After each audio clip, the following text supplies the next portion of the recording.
بسم اللہ الرحمن الرحیم۔ السلام علیکم دوستو، میرے چینل اردو کہانیاں میں خوش آمدید۔ آج میں آپ کے لیے ایک سچی اور پراسرار کہانی لے کر حاضر ہوئی ہوں، تو چلیے کہانی شروع کرتے ہیں۔ دوستو، یہ قصہ 15 اگست 1976 کا ہے۔ میں اپنے امی ابو اور ایک بہن کے ساتھ لاہور میں رہتا تھا۔ ان دنوں میں ایک ورکشاپ میں کام کرتا تھا۔ وہاں میرے ساتھ میرے 2 محلے دار قاسم اور صابر بھی کام کرتے تھے۔ 13 اگست کو کام سے فارغ ہو کر میں نے ان دونوں سے کہا کہ کیوں نہ ہم تینوں دوست کل 14 اگست مری میں منائیں۔ دونوں نے میری بات پر کہا کہ پہلے ہم گھر والوں سے اجازت لے لیں، پھر پروگرام بنائیں گے۔ لہٰذا ہم تینوں دوست رات کو ملے۔ پروگرام یہ طے پایا کہ ہم رات 2 بجے والی بس سے روانہ ہوں گے۔ ہم نے اپنے ساتھ ایک نیا جوڑا اور گرم چادریں لے لیں، کیونکہ مری میں لاہور سے زیادہ سردی ہوتی ہے۔ ہم صبح 10 بجے مری پہنچ گئے۔ ہم لوگوں نے ناشتہ وغیرہ کیا اور گھومتے پھرتے رہے۔ وہاں کافی رونق تھی اور موسم بھی بہت خوشگوار تھا۔ وہ رات مری میں گزار کر اگلی شام میں ہمارا واپسی کا پروگرام تھا۔ 15 اگست کو بھی ہمارا سارا دن سیر و تفریح کرتے گزرا۔ شام 4 بجے ہم نے واپسی کی تیاری کی اور بس اڈے پر پہنچ گئے۔ بس کا روانگی کا ٹائم 5 بجے کا تھا۔ ہم بس میں سوار ہوئے، کچھ دیر میں ہمارا سفر شروع ہو گیا۔ رات تقریباً 2:30 بجے بس لاہور راوی روڈ پر پہنچی۔ ہم بادامی باغ اترے۔ ہوٹل کھلے ہوئے تھے۔ ہم دوستوں نے کہا کہ کھانا کھا لیا جائے۔ بھوک بڑے زوروں کی لگ رہی تھی، لیکن میں نے انہیں کہا کہ میں نے امی جان کو فون کر کے ٹائم بتا دیا تھا، لہٰذا میں گھر جا کر کھانا کھاؤں گا۔ چنانچہ وہ ہوٹل چلے گئے اور میں گھر کی طرف چل دیا۔ میں بادشاہی مسجد کے ساتھ ساتھ چلتا ہوا جا رہا تھا کہ ہمارا گھر پانی والے تالاب کے علاقے میں تھا۔ میں گھر کی طرف رواں دواں تھا کہ میں نے دیکھا اندھیرے میں ایک جوان لڑکی عروسی جوڑے میں ملبوس بیٹھی رو رہی ہے۔ میں لڑکی کے پاس سے گزرا، پھر چند قدم چل کر واپس آیا اور اس لڑکی سے پوچھا کیا بات ہے، کیوں اس وقت یہاں بیٹھی رو رہی ہو؟ اس نے نظر اٹھا کر مجھے دیکھا اور کہا، باؤ جی، میرا نام نازو ہے، میں گجرات کی رہنے والی ہوں۔ میرا باپ بہت ظالم ہے، وہ میری شادی کسی بدماش کے ساتھ کرنا چاہتا تھا، مگر میں ایک سہیلی کی مدد سے یہاں آ گئی ہوں۔ میرے کچھ رشتہ دار لاہور اچھرا میں رہتے ہیں، مجھے ان کا صحیح پتہ یاد نہیں، لیکن انہیں ڈھونڈا جا سکتا ہے۔ لڑکی کی بات سن کر میں نے سوچا رات کے 3 بج رہے ہیں، میں اس کو اچھرا میں کہاں کہاں لیے پھروں گا، کیوں نہ اسے اپنے گھر لے جاؤں اور صبح ہوتے ہی اچھرا لے جاؤں گا۔ میں نے اس سے کہا تھا اس وقت اچھرا جانا مناسب نہیں، میرا گھر نزدیک ہے، میں شریف آدمی ہوں، مجھ پر بھروسہ کرو، میرے گھر میں ماں اور جوان بہن ہے، اگر تم چاہو تو میرے ساتھ چلو، آپ ٹھیک کہتے ہو۔ یہ کہہ کر وہ میرے ساتھ چل دی۔ جب میں گھر میں داخل ہوا تو اماں میرے انتظار میں تھیں۔ میرے ساتھ جوان لڑکی کو دیکھ کر انہوں نے حیرانی سے پوچھا تھا، ابرار یہ کیا ہے؟ یہ اس وقت تمہارے ساتھ اور دلہن کے لباس میں کون ہے؟ اماں نے سارے سوال ایک ہی پل میں کر دیے۔ اماں، یہ بہت دکھی لڑکی ہے، یہ آپ کے کمرے میں سوئے گی، باقی باتیں صبح بتاؤں گا۔ اس وقت میں بہت تھکا ہوا تھا، مجھے شدید نیند آ رہی تھی۔ صبح اٹھتے ہی ورکشاپ پر بھی جانا تھا۔ صبح جاگا تو گھر میں سامنے والی خالہ زرینہ اور پڑوس کی کچھ عورتیں آئی ہوئی تھیں۔ وہ سب امی سے سوال کر رہی تھیں کہ کیا ابرار دلہن بیاہ کر لایا ہے؟ ماں نے سب کو بتایا یہ بات نہیں، یہ بیچاری دکھی اور پریشان ہے، ابرار تو ہمدردی کے طور پر ساتھ لایا ہے۔ پھر میں تیار ہو کر جب کام پر جانے لگا تو اماں نے کہا، بیٹا لڑکی کو اس کے عزیزوں کے پاس چھوڑتے ہوئے جانا۔ اماں، اس کے پاس اپنے عزیزوں کا مکمل ایڈریس نہیں ہے، لہٰذا شام کو میں جلدی چھٹی لے کر آ جاؤں گا، پھر اسے چھوڑ آؤں گا۔ اور پھر شام کو میں اسے اچھرا میں لے کر گھوم کر تھک گیا تھا، مگر اس کا کوئی رشتہ دار نہ ملا اور رات کے 8 بج چکے تھے۔ اب کیا کریں؟ میں نے نازو سے پوچھا، اب میں کہاں جاؤں؟ اگر واپس جاتی ہوں تو باپ اسی بدماش سے شادی کر دے گا، میں کہاں جاؤں؟ وہ زاروں کی طرح رونے لگی۔ میں اسے بھلا یوں بے یار و مددگار کیسے چھوڑ سکتا تھا، لہٰذا واپس اپنے ساتھ گھر لے آیا۔ اماں دروازے پر کھڑی میری ہی منتظر تھیں۔ میرے ساتھ نازو کو واپس آتا دیکھ کر پوچھا، ابرار پتر کیا ہوا؟ اس کے رشتہ دار نہیں ملے؟ تو میں نے انہیں ساری بات بتا دی۔ اماں، مجھے آپ اپنے گھر میں رکھ لیں، میں ملازمہ بن کر یہاں ساری زندگی گزار دوں گی، اللہ کے واسطے مجھے میرے باپ کے پاس مت بھیجو۔ نازو نے اچانک ہی میری ماں کے پیروں میں بیٹھتے ہوئے کہا۔ پھر اماں نے اسے ترس کھا کر اپنے گھر میں رکھ لیا، کیونکہ وہ بھی ایک جوان بیٹی کی ماں تھیں۔ وہ میرے ابا کو ابو، اماں کو امی شانوں کو باجی اور مجھے باؤجی کہتی تھی۔ ایک دن میں گھر جلدی آیا تو نازو کھانا پکا رہی تھی۔ گھر میں کوئی موجود نہیں تھا۔ وہ مجھے دیکھ کر بولی، باؤجی آپ نے کبھی مجھے پیار سے نہیں دیکھا؟ میرے گھر میں جوان بہن ہے، اس کے سامنے تجھ سے پیار کی باتیں کروں مجھے شرم نہیں آئے گی؟ ویسے میں نے کئی دفعہ تیرے بارے میں سوچا ہے مگر تجھ سے بات کرنے کی ہمت نہیں ہوئی۔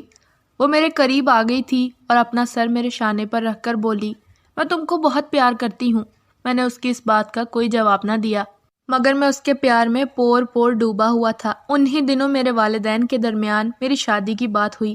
اماں چاہتی تھی کہ میری شادی نازو سے کر دی جائے، اور جب ابو نے اس سلسلے میں میری رائے مانگی تو میں محض مسکرا کر رہ گیا۔ ابو سمجھ گئے تھے۔ یوں میری اور نازو کی شادی ہو گئی۔ وہ سردیوں کے دن تھے۔ میں ورک شاپ سے آیا تو بہت تھکا ہوا تھا۔ میں نے نازو کو کہا کہ میں سو رہا ہوں، بہت تھکا ہوا ہوں، تم ذرا کمرے کی یہ کھڑکیاں بند کر دینا۔ پھر میں لیٹتے ہی سو گیا۔ تقریباً رات 2 بجے میری آنکھ کھلی تو دیکھا تھا کہ نازو جاگ رہی ہے اور کمرے کی کھلی کھڑکیوں سے نہایت ٹھنڈی ہوا آ رہی تھی۔ میں نے اس سے پوچھا کہ کھڑکیاں کیوں بند نہیں کی؟ اوہ میں بھول گئی تھی، ابھی بند کر دیتی ہوں۔ پھر اس کے ساتھ ہی میری آنکھوں نے ایک حیرت انگیز منظر دیکھا۔ نازو نے اپنے بستر سے ہاتھ نکالا، اس کا ہاتھ لمبا ہوا اور کھڑکیاں بند کر کے پھر واپس اپنی اصلی حالت میں آ گیا۔ میں کھلی آنکھوں سے یہ سب دیکھ رہا تھا۔ پھر ساری رات مجھے نیند نہ آئی۔ میں صبح اٹھتے ہی اپنے دوست قاسم کے پاس گیا، سارا قصہ اسے بتایا۔ یار تمہارا وہم ہوگا۔ قاسم نے پوری بات سن کر کہا، قاسم میں پاگل نہیں ہوں، یہ واقعہ گزری رات کا ہے۔ اس نے مجھے مشورہ دیا کہ اچھرا میں ایک عامل صاحب ہیں، ہم ان کے پاس چلتے ہیں۔ پھر میں اور قاسم دونوں عامل صاحب کے پاس گئے اور مری سے آنے سے گزری رات تک کی ساری کہانی انہیں سنائی۔ انہوں نے کہا تھا کہ آپ کل آئیے گا۔ پھر اگلے دن ہم دونوں عامل صاحب کے پاس گئے تو انہوں نے بتایا یہ لڑکی قوم جنات سے تعلق رکھتی ہے اور آپ کے ساتھ مری سے آئی ہے۔ اسے تم بہت اچھے لگے تھے۔ وہ جو دلہن بنی بیٹھی تھی وہ تم سے شادی کے لیے تیار تھی۔ خیر تمہیں وہ کوئی نقصان نہیں پہنچائے گی۔ مولوی صاحب اب تو میں اس کے ساتھ نہیں رہ سکتا، میں نے فوراً ہی کہا۔ پھر مولوی صاحب نے مجھے دم کیا ہوا پانی دے کر کہا، تم گھر جاتے ہی یہ پانی اس پر چھڑک دینا، وہ غائب ہو جائے گی۔ میں گھر گیا تو نازو نے مجھے دیکھتے ہی کہا تھا، باؤجی یہ تمہارے ہاتھ میں جو بوتل ہے اس میں میرے لیے موت ہے، یہ میرے اوپر مت ڈالنا۔ مگر میں نے اس کی ایک نہ سنی اور اس پر پانی ڈال دیا۔ وہ پلک جھپکتے ہی غائب ہو گئی۔ میرا نام قاسم ہے اور میں ابرار کا وہی دوست ہوں جو اسے مولوی صاحب کے پاس لے گیا تھا۔ چند دن بعد میرا دوست ابرار گجرات گیا تھا اور ایک ہوٹل میں قیام کیا تھا، مگر اگلے ہی دن وہ اس ہوٹل کے کمرے میں مردہ حالت میں پایا گیا۔ اس کے جسم پر گرم پانی سے جلنے کے نشانات تھے۔ میں نے اپنے دوست کی یہ سچی کہانی آپ کو سنائی ہے۔ آج بھی جب اس کی یاد آتی ہے تو میرے آنسو نہیں تھمتے۔ تو چلیے دوستو، آپ کو آج کی دوسری کہانی سناتی ہوں۔ میرے شوہر کی زندگی پراسرار واقعات کا مجموعہ ہے۔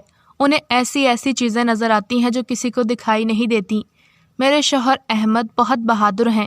اگر یہ واقعات کسی کمزور دل انسان کے ساتھ پیش آتے تو جانے انہیں کیا ہو جاتا۔ ان واقعات کو احمد کی زبانی سنیے۔ تقریباً 24 سال پہلے کی بات ہے جب میری عمر 8 سال تھی۔ میرے ماتھے کے درمیان سے سفید روشنی نکلتی تھی۔ اکثر عورتیں حیرانی سے دیکھتی تھیں۔ میری امی نے ایک عامل سے اس حوالے سے پوچھا تو انہوں نے کہا یہ نیک بچہ ہے، اس کا ماتھا ڈھانپ کر رکھا کریں۔ اس دن کے بعد سے امی میرا ماتھا ڈھانپ کر رکھتی تاکہ مجھے کسی کی نظر نہ لگے۔ میں اس وقت باقاعدگی سے نماز پڑھتا تھا۔ ایک دن میں اپنے ماموں کے گھر میں تھا۔ ماموں صحن میں لیٹے تھے۔ میں نے دیکھا سامنے دیوار پر ایک بچہ چل رہا ہے۔ میں نے ماموں سے کہا یہ بچہ گر جائے گا۔ ماموں نے اسے غصے سے آواز دی کہ نیچے آؤ۔ اس نے دیوار سے چھلانگ لگائی چھت پر، اور چھت سے پھر دیوار، اور دیوار سے ماموں کے سینے پر آ گیا۔ پھر ہلکے پھلکے مکے انہیں مارنے لگا۔ پھر دیکھتے ہی دیکھتے اس نے زوردار تھپڑ ماموں کے منہ پر مارا اور چھلانگ لگا کر چارپائی کے نیچے گھس گیا۔ ماموں غصے میں اٹھے۔ میں نے جھک کر چارپائی کے نیچے دیکھا تو وہاں کوئی نہ تھا۔ میں اور ماموں حیران رہ گئے۔ جسے ہم ہمسائے کا بچہ سمجھ رہے تھے وہ کسی اور مخلوق کا بچہ تھا۔ کچھ دن بعد میں اپنے کزن کے گھر گیا۔ میرے کزن نے کہا آؤ کھیلتے ہیں، میں چھپتا ہوں، تم مجھے ڈھونڈنا۔ پھر وہ چھپ گیا اور سٹور سے اس کی آواز آئی۔ میں سٹور روم میں گیا اور رضائیاں اٹھا کر دیکھا، لیکن مجھے وہ کہیں نظر نہ آیا۔ پھر میں سیدھا چھت پر گیا تو وہ وہاں موجود تھا۔ میں نے اس سے کہا کہ تمہاری آواز تو اسٹور روم سے آئی تھی، پھر تم چھت پر کیسے آ گئے؟ میں تو اسٹور میں گیا ہی نہیں، میں تو سیدھا چھت پر آیا تھا۔ اس کی بات سن کر میں حیرت سے اسے دیکھتا رہ گیا۔ پھر ایسے ہی اکثر چھوٹے موٹے عجیب و غریب واقعات کے ساتھ میرا بچپن گزرا اور میں لڑکپن کی عمر میں آ گیا۔ ان دنوں میں صبح کالج جاتا اور شام میں شو روم پر بیٹھتا۔ ایک دن کالج سے واپسی پر میں اپنے دوست کے گھر چلا گیا۔ ان دنوں امتحان سر پر تھے، اسی لیے کمبائن اسٹڈی کرتے تھے۔ پڑھتے پڑھتے وقت گزرنے کا پتہ نہ چلا۔ جب اس کے گھر سے نکلا تو رات کے 12 بجے کا وقت تھا۔ ہر طرف اندھیرا تھا۔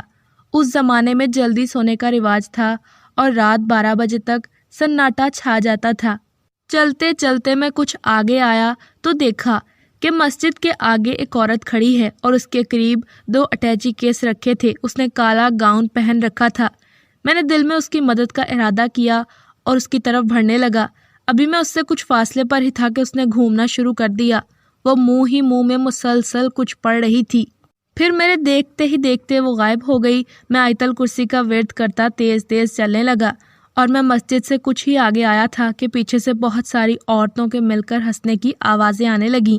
میں نے مڑ کر نہ دیکھا اور گھر آ کر ہی دم لیا۔ اس کے 1 ہفتے بعد پھر میرے ساتھ کچھ ایسا ہی واقعہ پیش آیا۔ میں شو روم سے گاڑی میں گھر آ رہا تھا کہ راستے میں بہت اچھے تربوز بکتے نظر آئے۔ میں نے ایک بڑا تربوز خرید لیا اور جب میں قبرستان کے قریب سے گزرنے لگا تو میری گاڑی بند ہو گئی۔ رات کا وقت تھا۔ میں پیدل ہی گھر کی طرف چل پڑا۔ اچانک ایک آواز آئی، کدھر جا رہے ہو؟ میں نے آس پاس دیکھا تو کوئی نظر نہ آیا۔ آواز پھر سے آئی، اس دفعہ تم نہیں بچو گے۔ اچانک تربوز میرے ہاتھ سے گر گیا اور 2 ٹکڑوں میں تقسیم ہو گیا، اور پھر میں نے یہ حیرت انگیز منظر اپنی آنکھوں سے دیکھا کہ تربوز خود بخود پیڑوں کی طرف جا رہا تھا، جیسے اسے پاؤں لگ گئے ہوں۔ میں گھبرا گیا اور دعائے رد سحر کا ورد کرتا گھر کی جانب دوڑ لگا دی۔ ایک دن کالج سے گھر آیا، صحن میں بیٹھ کر موزے اتارنے لگا۔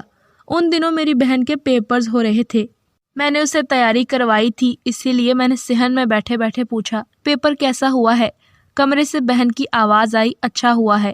جن سوالوں پر میں نے نشان لگایا تھا وہی سوال آئے ہیں؟ جی سارے وہی سوال آئے تھے، اس نے جواب دیا۔ میں اٹھ کر اس کے کمرے میں گیا کہ کوسچن پیپر دیکھ سکوں، مگر کمرے میں کوئی نہ تھا۔ میں باہر آیا، امی کو آواز دی۔ امی چھت پر کپڑے پھیلا رہی تھیں۔ امی، ارم کہاں ہے؟ امی نے بتایا کہ وہ تو ابھی اسکول سے نہیں لوٹی۔ کیوں، کیا ہوا؟ کچھ نہیں۔ میں حیرت زدہ سا اپنے کمرے میں آ گیا۔ جب ارم آئی تو اس نے بتایا کہ سارے سوال وہی آئے تھے جن کی میں نے اسے تیاری کروائی تھی۔ ایک دن میں اور میرا دوست کام کے سلسلے میں کشمیر جا رہے تھے کہ راستے میں روڈ کے ساتھ کھیتوں میں 40 سے 50 خرگوش دوڑتے بھاگتے نظر آئے۔ ان کے مختلف رنگ تھے۔ ان میں ایک سفید رنگ کا موٹا تازہ خرگوش تھا، وہ سب سے خوبصورت تھا۔ میں نے سوچا یہ سب سے موٹا ہے، بھاگ نہیں سکے گا۔ وہ نزدیک ہی کھڑا تھا۔ میں اسے پکڑنے کے لیے گاڑی سے اترا۔ خرگوش مجھ سے چند قدم کے فاصلے پر تھا۔ میں جیسے ہی اس کے سر پر پہنچتا وہ فوراً چھلانگ لگا کر آگے بھاگ جاتا۔ اسے پکڑنے کے چکر میں گاڑی سے دور ہوتا چلا گیا۔ بہت دور 3 کھیت کراس کر چکا تھا۔ اچانک خرگوش نے بھاگتے ہوئے مڑ کر مجھے دیکھا۔ میری نظر اس کی آنکھوں پر پڑی۔ اس کی آنکھیں ساکن تھیں، بغیر روشنی کے بے نور۔ میں فوراً پیچھے پلٹا۔ گاڑی مجھ سے بہت دور تھی۔ میں تیزی سے بھاگتا ہوا گاڑی کی طرف گیا۔ میں سمجھ گیا تھا کہ یہ خرگوش نہیں، کوئی اور مخلوق ہے۔ جب میں گاڑی کے پاس آیا اور پیچھے مڑ کر دیکھا تو وہ خرگوش مجھے ہی دیکھ رہا تھا۔ میں آیت الکرسی پڑھنے لگا اور گاڑی میں آ بیٹھا۔ پھر جیسے ہی گاڑی سٹارٹ کی وہ گاڑی سے چند قدم کے فاصلے پر دکھائی دیا، لیکن اس بار میں نے گاڑی روکنے کی حماقت نہ کی۔ کشمیر پہنچ کر ایک دوست کو یہ واقعہ سنایا تو اس نے کہا، جہاں تک تمہیں وہ خرگوش لے کر گیا تھا اس سے ٹھیک 2 کھیت آگے کھنڈر میں ایک قتل ہوا تھا جس کی گردن پر خرگوش کے پنجوں کے نشان تھے۔ وہاں کے لوگوں کا کہنا ہے کہ یہاں پر جانوروں کی صورت میں اکثر بھٹکتی ہوئی روحیں اور دوسری مخلوق کی چیزیں دیکھی جاتی ہیں۔ اتنا عرصہ گزر جانے کے باوجود یہ بات میری سمجھ میں نہ آئی کہ جب میں خرگوش کے پیچھے بھاگ رہا تھا تو کوئی طاقت مجھے اس کے پاس جانے سے روک رہی تھی۔ نہ جانے وہ کون تھا جو میری حفاظت کرنا چاہتا تھا۔ ایک رات زوردار دھمک سے میری آنکھ کھلی۔ میں جھٹکے سے اٹھ کھڑا ہوا۔ مجھے ایسا لگ رہا تھا کہ ہزاروں گھوڑے دوڑتے آ رہے ہوں۔ میں نے اپنے بھائی کو اٹھایا کہ سنو یہ کیسی آواز ہے۔ آہستہ آہستہ یہ آواز قریب سے قریب تر ہوتی جا رہی تھی۔ اچانک کھڑکی کے باہر میں نے گھوڑے کا سایہ دیکھا اور آواز بند ہو گئی۔ میں نے کھڑکی کھولی تو سامنے گھوڑا کھڑا تھا۔ اس کی زین سے روشنی سی نکل رہی تھی۔ میں اور میرا بھائی اسے دیکھتے رہے، پھر سو گئے۔ اگلی رات میں سو رہا تھا کہ میری آنکھ پھر سے دھمک سے کھلی۔ میں نے کھڑکی کھول کر دیکھا تو باہر گدھا کھڑا تھا اور اس کی پیٹھ پر بالکل ویسی ہی زین تھی جیسی کل گھوڑے کی پیٹھ پر تھی۔ لگتا تھا کہ وہ سونے کی ہے۔ تیسری رات باہر ہماری گاڑی کھڑی تھی، پھر وہی دھمک کی آواز آئی۔ میں نے اسے روز کا معمول سمجھا اور سوتا رہا۔ صبح جب اٹھا تو ہماری گاڑی میں نہ تو ٹیپ تھا اور دوسرے پارٹس بھی غائب تھے۔ اگلے دن میں گہری نیند میں تھا کہ میرے بھائی نے میرا کندھا زور زور سے ہلایا۔ احمد، گاڑی میں کوئی بیٹھا ہوا ہے اور گاڑی کو سٹارٹ کرنے کی کوشش کر رہا ہے۔ میں نے کھڑکی میں سے دیکھا تو گاڑی میں واقعی کوئی بیٹھا تھا اور گیئر بدلنے کی کوشش کر رہا تھا۔ میں 1 سیکنڈ میں باہر تھا، گاڑی کا گیٹ کھولا اور جیسے ہی گاڑی کے دروازے پر ہاتھ رکھا، مگر یہ دیکھ کر میں حیران رہ گیا کہ گاڑی میں کوئی نہ تھا اور گاڑی لاک تھی۔ اچانک گاڑی کے پیچھے سے ایک کتا نکل کر آہستہ آہستہ جانے لگا۔ اس کے گلے میں زنجیر تھی۔ میں اسے پکڑنے کی نیت سے آگے بڑھا تو وہ تیز تیز چلنے لگا۔ میں بھی اس کے پیچھے تیز تیز چلنے لگا کہ اچانک میری امی اور بھائی پیچھے سے آ گئے۔ امی نے مجھے بہت ڈانٹا، تم باہر کیوں نکلے؟ رات کے وقت میں نے تمہیں منع کیا تھا کہ چاہے کچھ بھی ہو جائے رات کے وقت باہر نہ نکلنا۔ گھر میں ایسی چیزوں کو داخل ہونے کا حکم نہیں ہوتا، جیسے کہ انسان کسی کی اجازت کے بغیر اس کے گھر میں داخل نہیں ہو سکتے، اسی طرح دوسری چیزوں کو بھی اجازت کے بغیر گھر میں داخل ہونے کا حکم نہیں ہوتا، اور جب رات کے وقت دروازہ کھلا ہو تو پھر انہیں اجازت کی ضرورت نہیں ہوتی، وہ گھس جاتی ہیں۔ امی ٹھیک بول رہی تھیں، میں نے ان کی بات گرہ سے باندھ لی۔ کچھ دنوں سے میں محسوس کر رہا تھا کہ میرا دوست پریشان رہنے لگا ہے۔ میں نے اس سے وجہ پوچھی تو اس نے بتایا کہ میرے ابو کو اچانک ہارٹ اٹیک ہوا ہے اور ہمارے 2 ٹرک گم ہو گئے ہیں جو کہ سامان سے لدے ہوئے تھے۔ رات کے وقت ہم لائٹ بند کر کے گھر کے دروازے بند کرتے ہیں تو اچانک ایک بوتل دروازے پر آ کر لگتی ہے، اور جب دروازہ کھولتے ہیں تو ہر طرف خون ہی خون ہوتا ہے، اور صرف رات کو یہ واقعات پیش آتے تھے۔ اب تو دن میں بھی جب لائٹ بند کریں اور دروازہ بند کریں تو یہی سب ہوتا ہے۔ میں بہت پریشان ہوں۔ میری امی ہر وقت روتی رہتی ہیں اور کہتی ہیں ہم پر کسی نے کالا عمل کروایا ہے۔ تم پریشان نہ ہو، چھٹی کے وقت میں تمہارے ساتھ تمہارے گھر چلوں گا۔ میں نے اپنے دوست کو تسلی دی۔ چھٹی کے بعد میں اس کے گھر گیا۔ میں نے کہا کہ لائٹ اور دروازہ بند کرو۔ اس نے لائٹ بند کی اور دروازہ بھی بند کیا۔ 1 منٹ کے بعد ٹھک سے دروازے سے کانچ کی بوتل آ کر ٹکرائی۔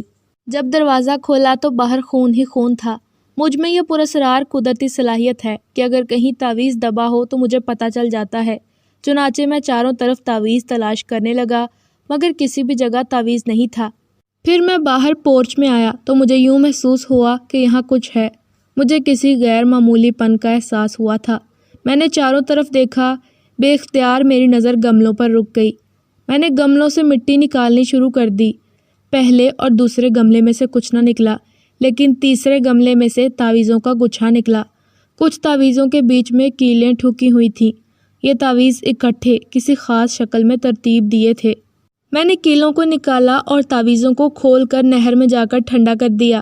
اس کے اگلے دن میرے دوست کے دونوں گمشدہ ٹرک گلگت سے مل گئے اور والد بھی دن بدن صحت یاب ہوتے گئے۔ تب سے میرے اس دوست کی والدہ مجھے بے شمار دعائیں دیتی ہیں۔ مجھے سمجھ میں نہیں آتا کہ مجھے یہ سب کچھ کون بتاتا ہے، کون سی طاقت ہے جو مجھے بعض جگہوں پر تعویذوں کی موجودگی کا اور دوسری چیزوں کا پتہ بتاتی ہے۔ بعض اوقات مجھے اپنے ارد گرد کسی کے سانس لینے کی آواز بھی سنائی دیتی ہے۔